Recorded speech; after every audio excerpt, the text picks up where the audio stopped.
Order. Dave Robertson to move the motion. Thank you, Sir Edward. It's an absolute pleasure to be here and to be addressing you on what is a really important debate, and actually my first attempt, shall we say, at presenting a debate on behalf of the Petitions Committee. And I'm really chuffed, actually, that I get to do something in this vein, because actually what we're talking about today is something that's really positive and something that I'm sure every single person in this room has got really fond memories of. And that's basically childhood memories of family time away from home. I know when I look back at my history, I've got really, really clear memories of spending a lot of time in North Wales with my family, because I was really fortunate. Both of my parents were teachers. So actually, as soon as school holidays came around, we were all available. We used to, I was very, very, very fortunate, and I thank my parents very thoroughly for that.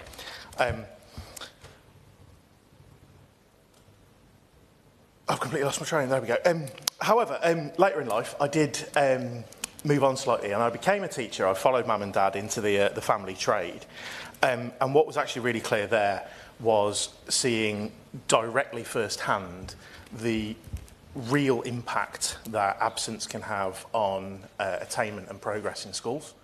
And often through no fault of any child or any parent, kids were unable to be in school, and it did leave them falling behind, and it did make life very difficult for them. And again, I'm sure everybody in this chamber would want to avoid being in a situation where any kid is unnecessarily held back for any reason, particularly something around attendance.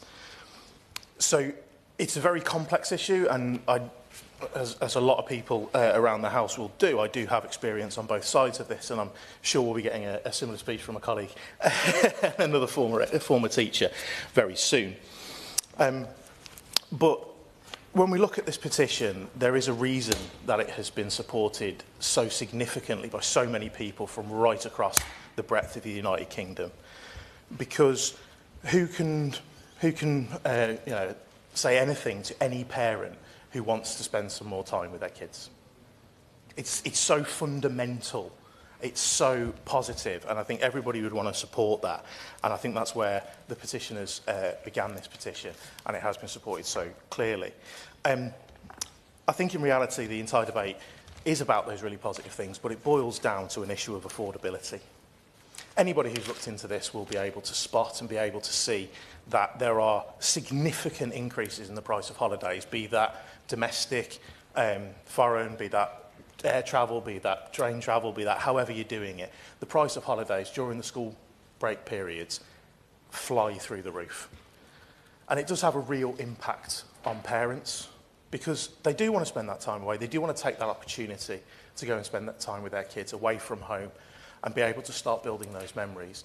But for far too many people, doing so in the school holidays has become unaffordable just because of that escalating cost during those 13 weeks while the schools are closed. Having spoken to the petitioners, I think Thursday last week, it was really clear actually that they completely and utterly understand the importance of kids being in school. And it came across so clearly. One of the very first things that they said to me when we met was to say actually they really enjoy the fact that their kids come home from school and are able to tell them what they did today and are so full of life and full of learning from that day. But they also completely understand the holistic benefits of kids being able to spend time away from that formalised learning environment and being able to spend some self-directed time, or just look at some different scenery, or look at some different walls, or whatever that holiday takes them to. Unfortunately though, one of the things the petitioners did raise is that a lot of families who are in that situation where they want to have that time and want to be able to build those memories, they're unable to do so during the school holidays because of affordability. So they have to take the decision to take the kids out of school for that period of time, take the holiday then because they think it's so important to their ability to help their kids enjoy their childhoods.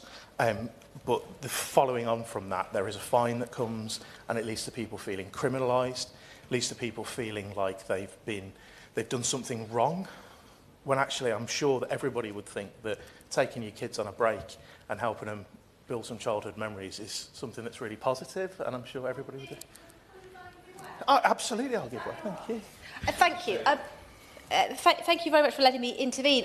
It's not just, though, about getting the joy of that holiday, is it? We also have a system where there's no compassion in the system. I had a resident today who contacted me that took their child out of school for 2 weeks because their grandfather was dying in India. And they've just been fined. And they know that their child needs that education and they're passionate about it. And they're facing now the risk that because he's dying but has not died, if they take that child out again, if the grandfather actually dies for the funeral, as he should, as part of that extended family, they may well get some sort of parenting order. And that's just ridiculous. So we really do need to recognise it's not just about money, it's also about compassion. Thank you for that intervention. I mean, it's really hard to follow that, because how could anybody disagree with that situation? Being able to spend some time with a dying family member at the end of their life is so important, not just for those who pass away, but for those who remain, because those memories live with us forever. And I'm sure in that situation, the parents were left between a rock and a hard place, but made probably the only decision that any of us ever would, despite the difficulties that they may now face. And it's very clear from stories such as that and some of the other ones that I've heard over the last few weeks, there is a real problem here.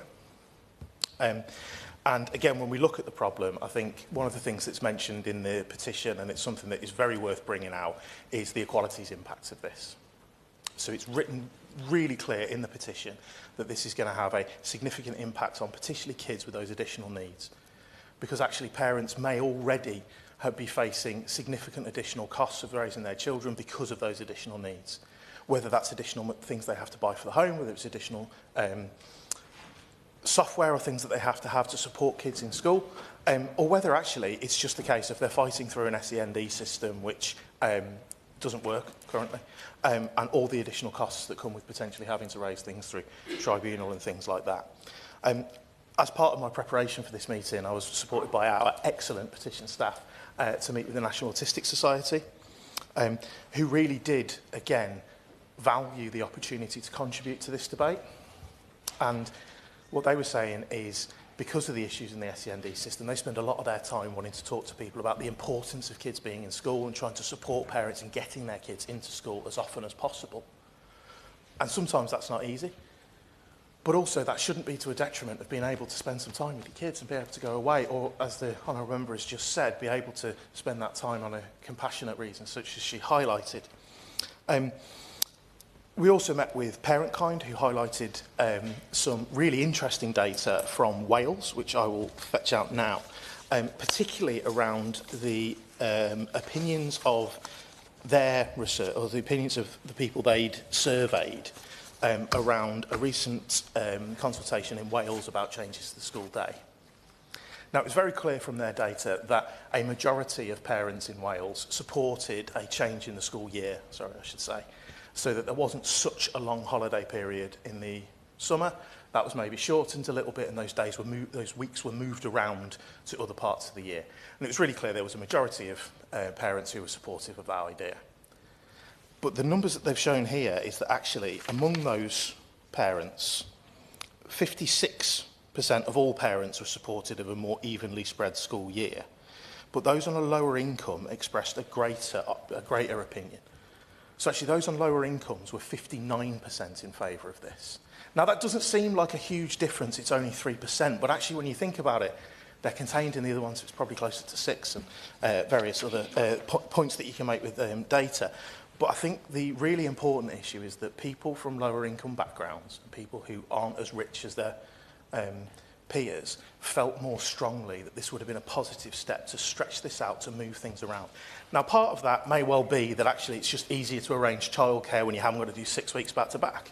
Part of it may be due to different things that are happening in Wales and different processes and festivals and things there which I'm not aware of because it's a while since I've been there. But actually, part of that may also be that the cost of holidays is one of the driving factors that led to that slightly different opinion between the two income brackets. Oh, very much, thank you very much. I thank the Honourable Member for giving way. Do you think that there needs to be an impact assessment carried out by the government on the way the current rules impact, particularly on low-income families?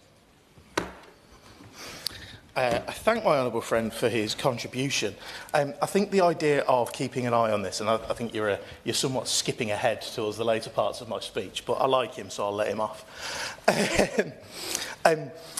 There is something that the government needs to do on this, and I think, as I'll touch on later on, there are clearly a lot of things and there are a lot of proposals which I'll talk about, but actually I think a lot of parents, and obviously the 250,000 who signed this petition in just 3 months before before the general election kind of brought it to an end, would think that there needs to be some type of solution to this. The one that's proposed in the petition is just giving parents that opportunity to have up to 10 school days, 2 weeks, away from school with their children. But there are a variety of different things that have been suggested, and the honourable member has obviously made another one. I'm sure the Minister is listening. But it is very, very, very clear that there is a problem here. Now, again, as part of the preparation for this speech, I spoke to a range of organisations to take their views, and every single organisation that we spoke to recognised that there was an issue here, that there was real value in kids being able to access that slightly different field of learning, that slightly different experience of not being at school in that formalised learning environment. I can't say that any of them were absolutely jumping on and saying this is definitely the solution to that. And actually all of the organisations that I spoke to suggested slightly different solutions. So I spoke to the National Association of Head Teachers, who were very, very, very helpful, and I thank them for their input, who suggested that actually returning some of the discretion around this to head teachers, as it was certainly when I was in school and actually at the start of my teaching career, saying that that discretion to head teachers could be used to support parents where appropriate, but obviously the head teacher has the discretion to say no, should there be other issues around that particular child and that particular attendance. Parentkind very kindly talked me through a significant amount of information around the potential for maybe changing the school year, maybe looking at how the school year is organised and whether that might be able to drive some changes. The National Autistic Society very much recognised there was an issue, very much recognised, though, that it's really important to get kids into school, and a lot of the work they do is around making sure that kids are able to access that education, but also recognised that there was maybe some space to do some work in this area. And one of the things they suggested was potentially talking to market organisations, talking to travel companies, talking to travel providers about whether there was something that we could do in that space to change the affordability issue, which might then lead into a slightly different situation for parents across the school holidays. And the Centre for Young Minds as well were very clear on that point, that the market isn't working. The free market here is not delivering. It's absolutely not delivering for families. It's certainly not delivering for kids. And that's leading to some of these issues. Absolutely. Thank you very much. I appreciate that. And it's an interesting point around the free market here, because we have a clear supply and demand issue. We have a huge glut during the summer holidays and then a drought. And if I could give one example, I won't reference the British holiday maker, but it's one that I think would be a firm favourite with most people.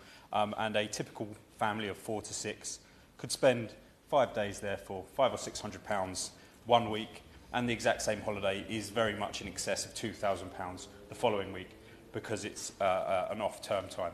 So would the gentleman agree with me that because of the supply and demand issue that we're facing, that possibly giving discretion, as you already referenced, or allowing a bit more variety in how schools use their time might be an option worth pursuing rather than trying to constrain business? I thank the honourable member for his intervention, and actually you've almost taken me to my conclusion, which I was coming to anyway, so thank you for the very appropriate segue. The line that I've got here is that, as ever for government, there are more solutions to problems and more solutions than problems, but actually finding the right one is often the really difficult part of that. And what's really come through in the work that I've done and the engagement that I've done around this, there is a problem. There are lots of ideas about things we might be able to do, and it's probably unlikely that there is one thing that we can do which will instantaneously solve this. But there are potentially things around, for instance, discretion, for instance, working with the market, for instance, changing school days, although there is a significant caveat about that, that obviously teachers are parents too, and if they don't teach in the same local authority area that they live in, then obviously moving the holidays around might cause them significant additional issues. And there are also issues with teachers being able to afford holidays with their families. It is a real viper's nest, and I don't envy the Minister for having to try and find his way through it. But there are probably more solutions than we need on this one, and finding that right one will be a real challenge for the government, and I'll be very eager to hear the Minister's response, because, as I'm sure a lot of people would say, it's not working at the minute, and hopefully we can use the great power of the British state to be able to look into this and find a better way forward for parents and for pupils. Thank you, Sir. The question is that this House has considered E-petition 658365 relating to holidays during school term time, and if you wish to speak, you have to bob, I'm afraid. Alison Gardner. Thank you, Chair, and it's a pleasure to serve under your chairmanship, and I thank my honourable friend from Lichfield for us bringing this petition and this debate to this hall. I will say, as mentioned, that I am a teacher of 30 years' experience, but I also have fantastic, wonderful children in my family who have certain difficulties where it has been absolutely the best possible thing that we could have done is to go away on a family holiday for various reasons, and we still think we did the right thing. So I see it from both sides. And as we have heard today, school attendance is absolutely vital to children's development, not just for their academic skills, but for their social skills and mental and physical well-being. And I am proud to support a government that is committed to properly resourcing our education system. But with an absence rate of 6.7% last autumn, we risk far too many children being left behind. And we do have a unique situation at the moment post-COVID that we are getting more challenges with, getting school attendance and addressing the mental health problems of the children that we have. So I appreciate we're in challenging times. But as we've heard, there are some very good reasons why a child has been absent. There are children and families in my constituency of Stoke-on-Trent South in difficult but sadly not unique circumstances, including bereavement, has been mentioned. And bereavement is never just a one-off event. It's often a long sequence of events. So I think your point was well made, and thank you. And fines will not only beat these people down, and it will not encourage attendance. If a family has a child with special educational needs and disabilities who is having a particularly difficult time and needs more time, the fine is not an incentive. It is a punishment for looking after your child. As is clearly laid out in the petition, there are families for whom travelling outside of term time is quite impossible. Costs are higher, and planes and trains are overcrowded, so it's not just cost, although there are families in financial difficulties, but for children with special needs or in a unique situation, travelling at very busy times can be challenging. And we do sometimes need family holidays in difficult times, and those difficult times do not respect term times. So taking their child out of school is the only option. Again, this is unfairly punishing already struggling families, and worse, compounding an issue that already exists. And I do understand that there is some still exemptions and head teacher discretion, but as we've just heard, I think more needs to be done with that. And I speaking to parents of children who have contacted me, and I was speaking to only one this morning, that discretion isn't always evenly given. And as I've pointed out, this is not hypothetical. In my constituency of Stoke-on-Trent South, my constituents are 20% more likely to be living with learning disabilities than the national average. And the parent I spoke to today in my constituency has a neurodiverse child who has, unsurprisingly, as it frequently happens, went undiagnosed. And because of this, experienced a sequence of circumstances in school where he experienced quite severe trauma and eventually became a school avoider. I want to stress that I do know the mum of this family. They are good parents who have given up a huge amount for their child, and indeed they have a second child with special educational needs. The threat of fines has nothing to help them or their child, and it just adds stress on stress. And I am just going to take a little bit of time to just go in deeper into that story I heard today.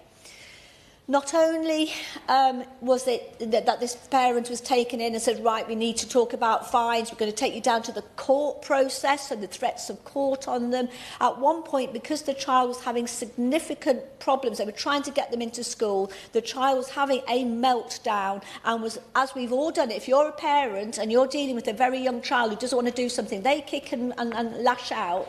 And because of this, the teachers saw the child being violent to their parents, and they were even suggested to use the youth offender, go down the youth offender system of a primary school child. You don't need that sort of stress.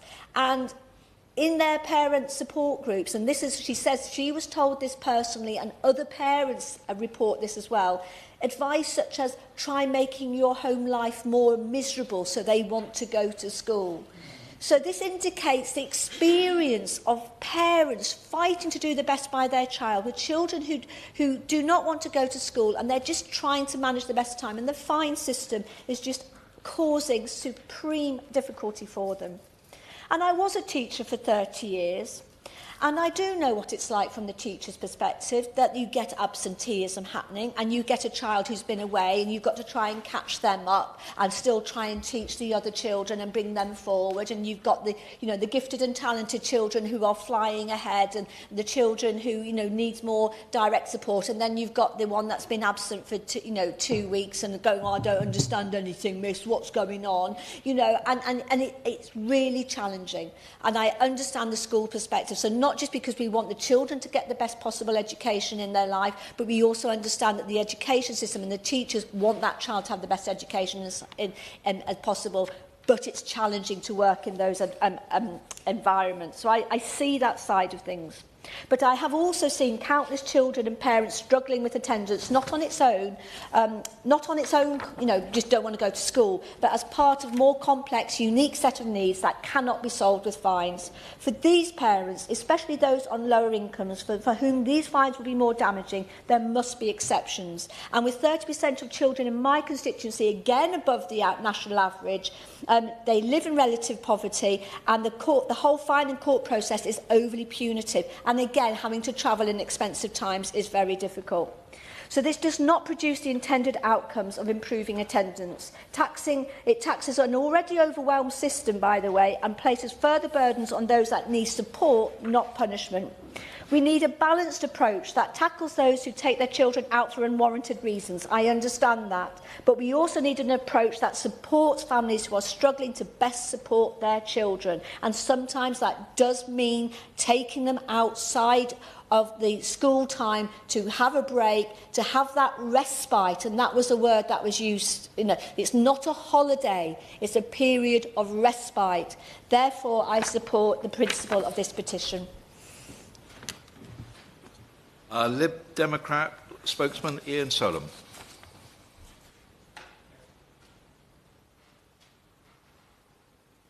There we go. Thank you, Chair. And it's a pleasure to serve under your chairmanship today. I'd like to thank those that have already made contributions today, and Member for Lichfield for bringing this before us on behalf of the petitioners, and also to thank the 250,000 members of the public who made their voices heard by signing and this petition so it could be heard in Parliament. Chair, the UK is facing a absence crisis, I think it's fair to say, in schools.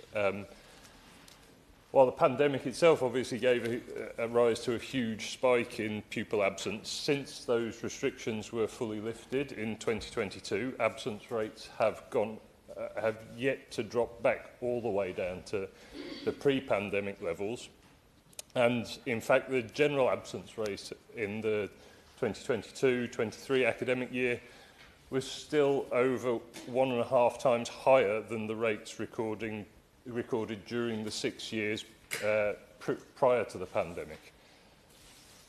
So persistent absence, that is missing 10% or more of lessons over a year, does a huge amount of damage to children's education and their prospects, both academically and socially.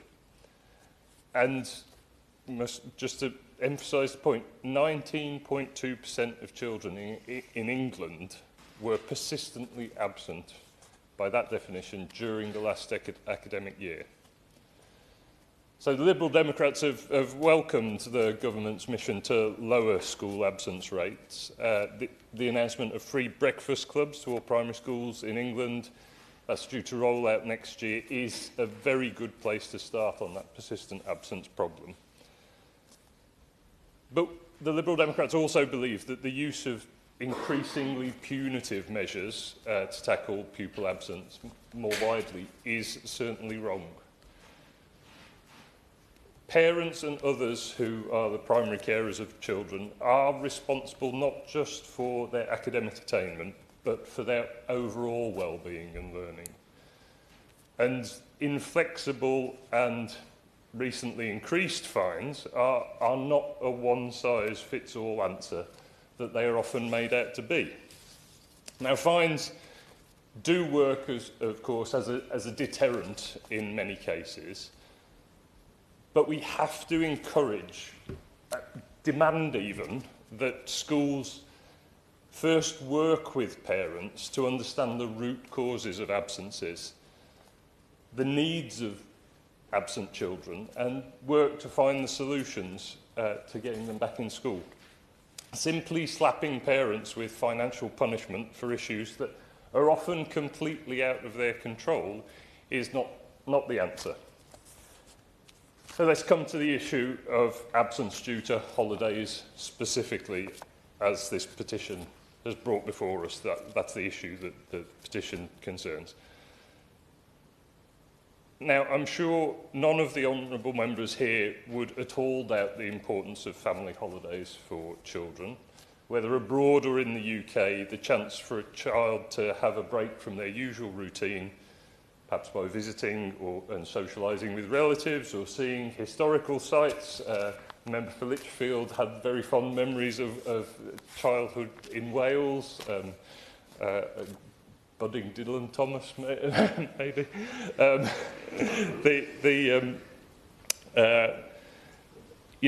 Seeing those, having those experiences, other cultures, those are invaluable for personal growth. And for many families, making use of the 175 days a year that their children aren't expected to be in school is absolutely not a problem. Many parents are well able to afford to pay the frankly enormously hiked holiday package prices during high demand periods, and being packed into tourist attractions at the busiest times of year is just accepted as a fact of life. But for some families, as other members have pointed out today, those factors, particularly the financial factors, are completely prohibitive. And for a child unable to go on holiday outside of term time, the lesson in which they are tasked with writing an account of how they spend their summer may well be one that they completely dread. Feeling excluded or singled out or sidelined in daily life, that's an anathema to an inclusive education.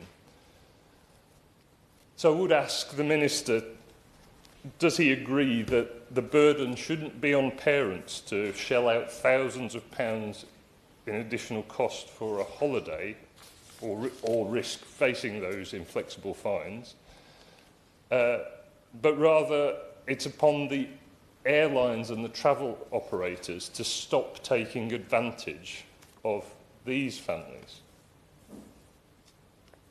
Nearly doubling the price of the same holiday package from one day to the next is simply exploitative and completely out of line with any surge in demand. And we've talked in other contexts about surge pricing this year.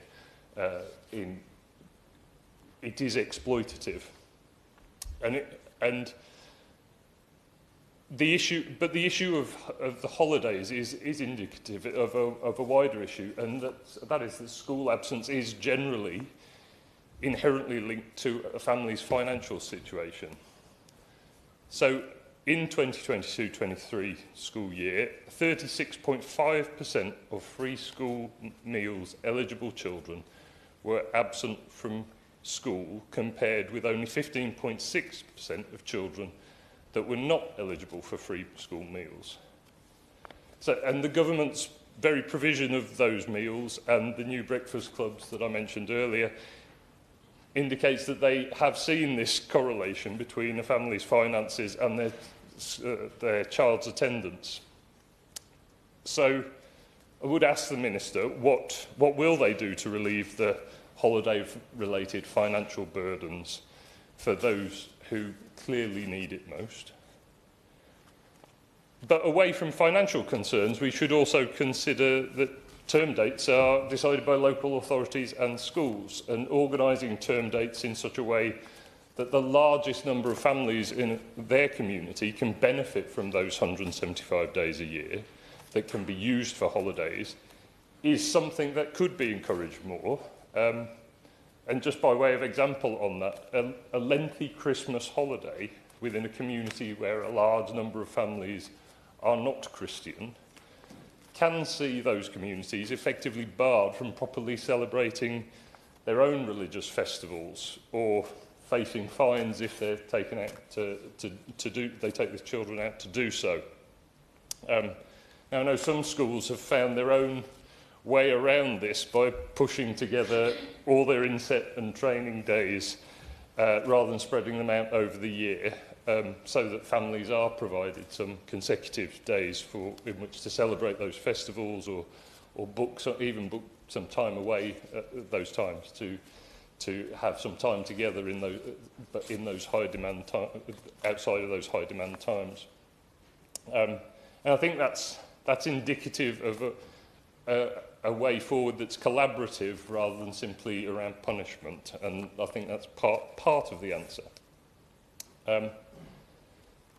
But generally, in many cases, what I'm trying to highlight is that we might consider that parents aren't necessarily actively choosing to take their child out of school, but rather that their circumstances are such that their child has been forced out of the school system by factors that are outside of their control. I've really only scratched the surface on the financial burdens, but we really shouldn't debate this without addressing the point that was raised by the member for Stoke-on-Trent South, thank you, around the needs of those with SEND, or pupils with SEND. And I would add to that young carers or those with mental health conditions.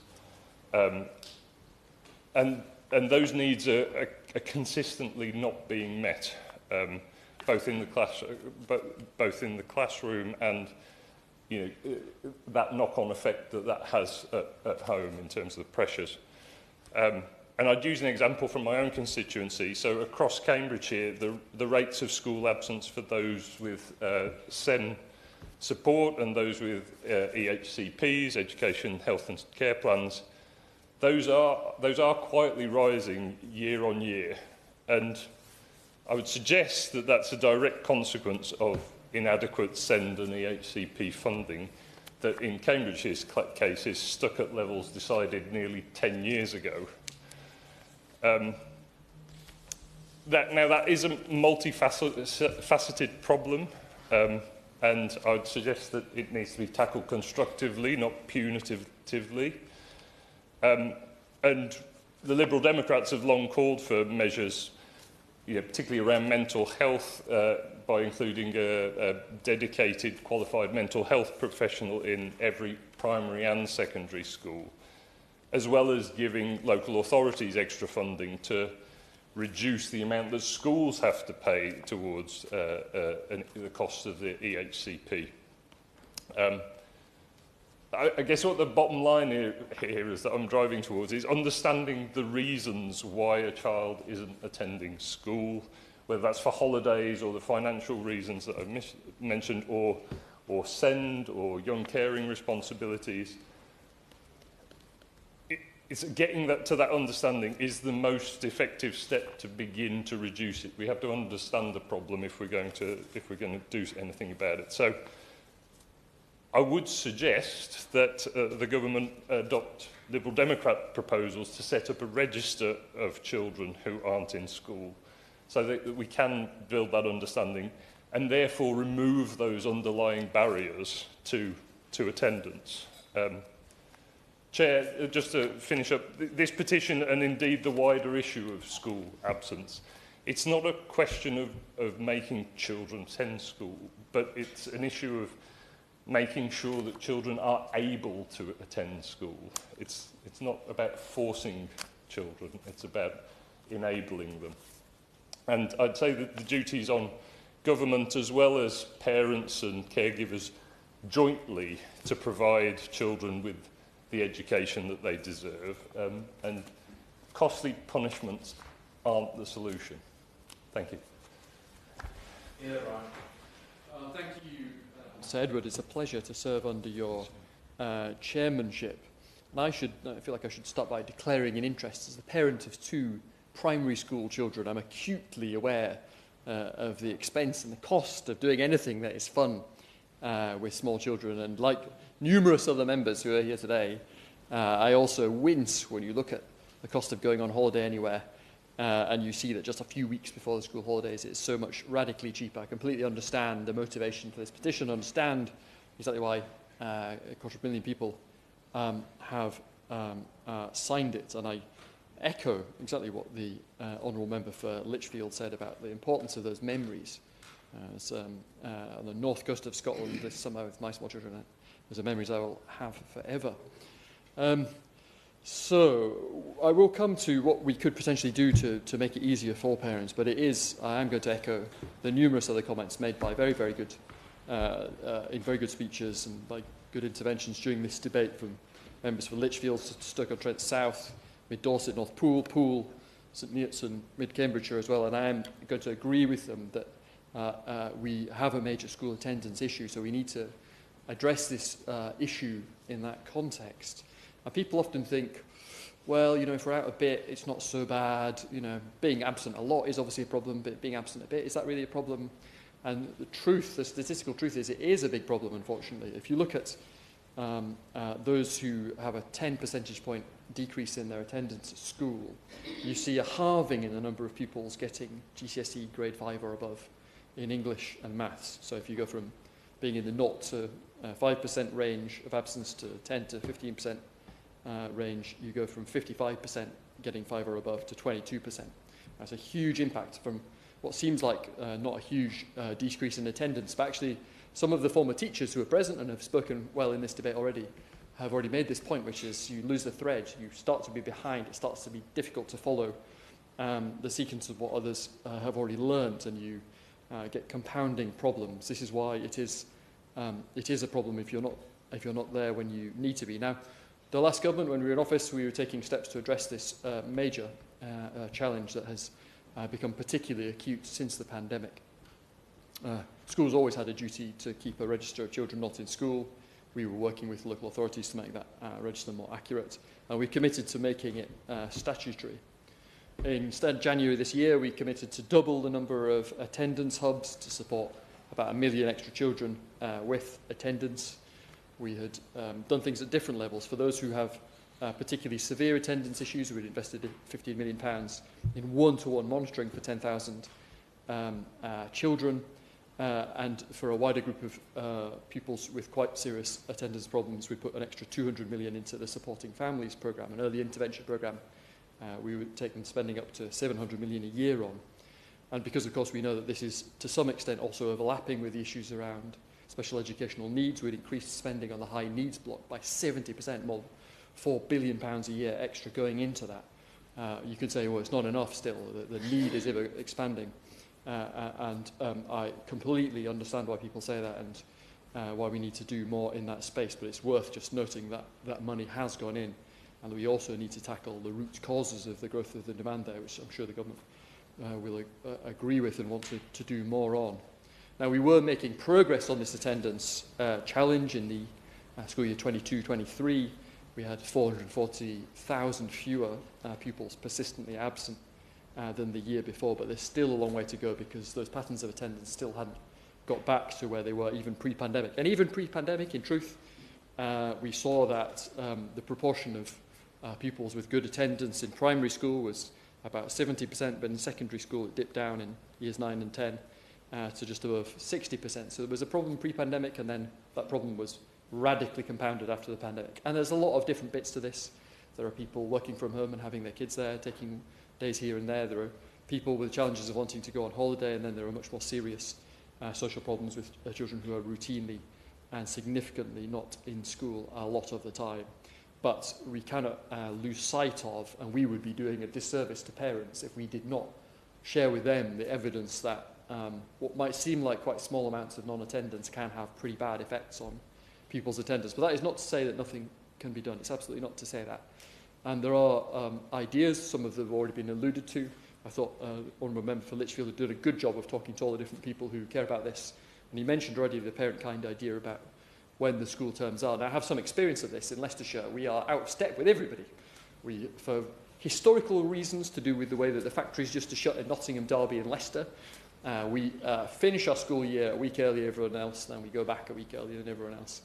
I know that the last government looked at, and various people have suggested, could we do more to stagger school holidays around the country? Obviously, Scotland often have different holidays. The challenge there, and I have direct experience of this, of course, is where you have a border. And at one phase, there was a brief moment where the city of Leicester and Leicestershire had their holidays at different times, and this was a massive pain for parents because, of course, you then had one kid in school, one needing looking after at home, you couldn't go on holiday. And so, while I think there could be potential there, and I understand why local authorities might want to explore that, to give parents the benefits of being able to find some of those cheaper holidays, I would also say that caution is needed, because if you create borders where you have kids on either side of them, then you can actually create problems for parents rather than make any of those problems better. So I'm entirely sympathetic. Of course, there is a huge array of things the governments could do to make it easier to go on holiday, to improve the cost of living and so on and so forth, thinking about the taxes on holidays in this country, taxes on flying and the like. Many, many different options to think about the cost of living for parents. But while I am supportive of schools, of course, being compassionate, of course, being sensible, particularly about bereavement, as the Honourable lady from Mid-Dorset and North Poole pointed out, absolutely, we've got to use that discussion that is there, and my own schools on the edge of Leicester do a good job of using their discussion to be sensible about the fact that they're often juggling at least the festivals, at least 4 different major world religions at the same time, which is not easy for them. Got to use discussion, got to be sensible. We've also got to be careful, and we've also got to be honest with parents about some of the risks of deciding not to attend school and to miss a couple of weeks, which might not seem like a lot, but we know, and the educators in the room know, can have a particularly bad effect on kids' education. So we must balance our desire to make things cheaper for parents with our desire for children to get good education, and for us to continue the work, which I'm sure the government will do, of making sure that we get school absence under control because it's such an important driver of overall achievement. Minister. Thank you, Sir Edward. It's a pleasure to serve under your chairmanship, and may I welcome the Shadow Minister to his place, who I think made some very reasonable remarks today. With permission, I'd like to start by thanking my honourable friend, the member for Lichfield, for bringing forward to this debate, and to all members that have contributed on both sides of the House. And Chair, let me start by saying that I acknowledge the points made by members today across the Chamber on the issue of holidays in particular, and I sympathise with families for a variety of reasons who wish to avoid the busier and more expensive periods. As we've heard tonight from members and from a number of former teachers, school attendance is clearly an important issue that a lot of people in this country care deeply about. And this government is acting decisively to tackle absence via a new approach rooted in responsibility and partnership and belonging. This includes supporting schools and recognising that they have important responsibilities by creating a welcoming, engaging and inclusive environment for children, but also includes parents' legal responsibility to send their children to school every day that they can. And that is why we will not automatically be granting 2 weeks of term time absence to every pupil.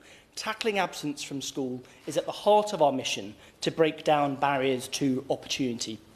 And of course, children are sometimes too poorly to attend school, but we are currently facing an absence epidemic in this country, which 1 in 5 children persistently absent, missing the equivalent of a day every other week. And Chair, thanks to the hard work of the sector, there has been progress, but we remain a long way off pre-pandemic levels. Now, if children are not in school, it does not matter how effective or well-supported teaching or learning is, as they will not benefit. And this is why the government has the highest possible expectations of all children's attendance at school. And that is why we ensure school is the best place for every child, with free breakfast clubs in primary schools so that every child is on time and ready to learn, better mental health support through access to specialist mental health professionals in every school, and inclusion for children with special educational needs and disabilities with a mainstream setting right across the age range. And we will make sure parents are supported to send their children to school and schools are supported to welcome them. So, Edward, the reason this is such a top priority for this government is that we know the overwhelming benefits of regular school attendance for children's attainment, mental well-being and long-term development. The most recent DfE data shows that an increase in absence is associated with dramatic reductions in attainment, with 18% fewer children who miss 2 weeks of school year achieving good GCSE results compared to those who are in almost every day. Other independent studies also support this finding. Now, some members have questioned whether this evidence applies specifically to absence for holidays, and there is clear evidence that it does. Analysis undertaken by the Office of Children's Commissioner in 2023, for example, shows that any amount of holiday during term time is associated with lower GCSE results. We also know that absence for term time holidays cannot be seen in isolation. Children inevitably miss some school due to childhood illnesses. And based on the most recent census data, a child who's taken out of school for a 2-week holiday every year, who also has an average number of days off for sickness and medical appointments, will have missed the equivalent of a full year of school by the time that they finish year 11 at age 16. Let me repeat that. A child taking a fortnight's term time holiday who has an average number of days off due to illness will miss a full school year over the course of their education. So, Sir Edward, I've already spoken about how we are adopting an approach rooted in partnership and belonging. One I'd like to highlight here is that term time holidays don't just impact the child missing school. Children thrive on stability, but a steady churn of absences disrupts the learning of every child. The hard work by school staff to cultivate a sense of community and belonging is wasted, and teachers have to replan lessons, making it more difficult for them to cover the curriculum.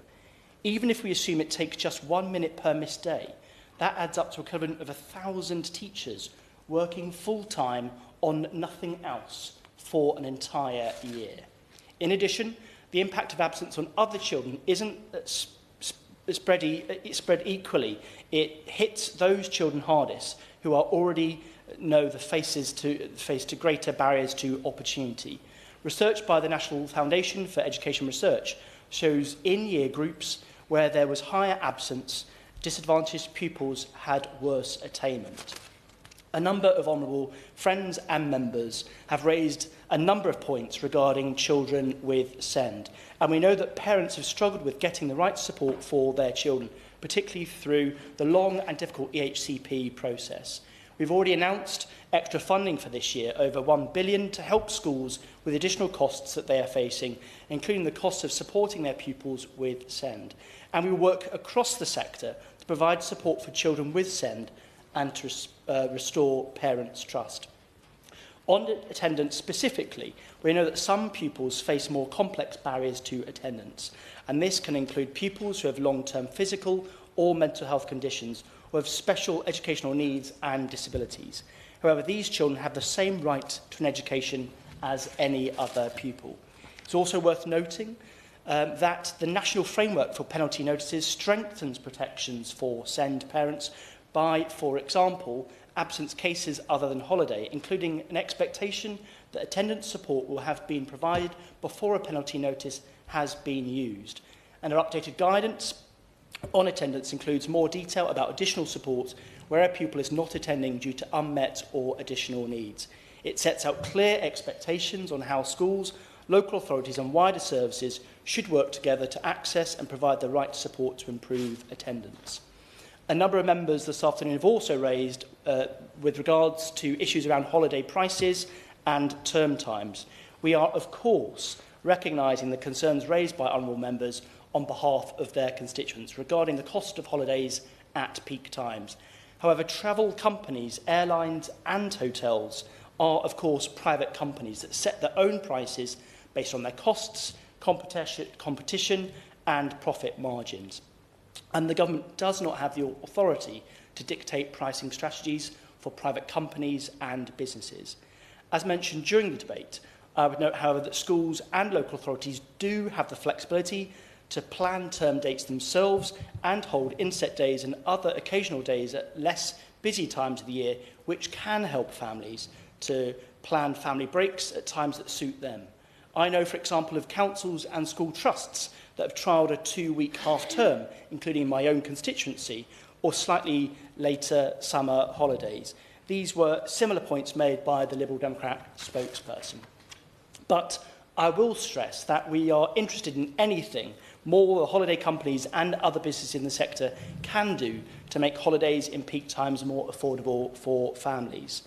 A number of members have made remarks about penalty notices, which came into force following national consultation. And this is designed to embed our support-first approach and to improve consistency and fairness across the country. But it should always be used as a last resort.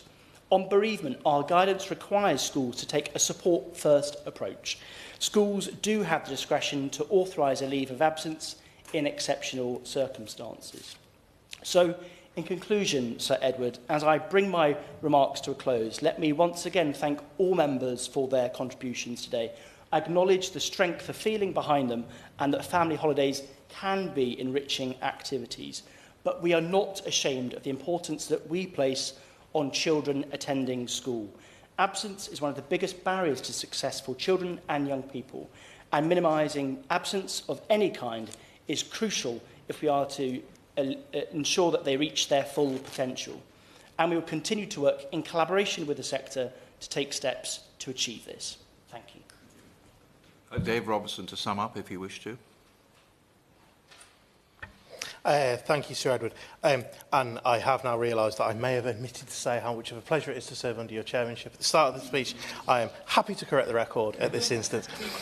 It is, I think, although we've only had a small number of speakers, I think the depth of research that's been done, the depth of understanding of this issue from across the chamber and across all parties, or the vast majority of parties, has really shown that this is something which is being looked at by individual members, by the government, by all the political parties.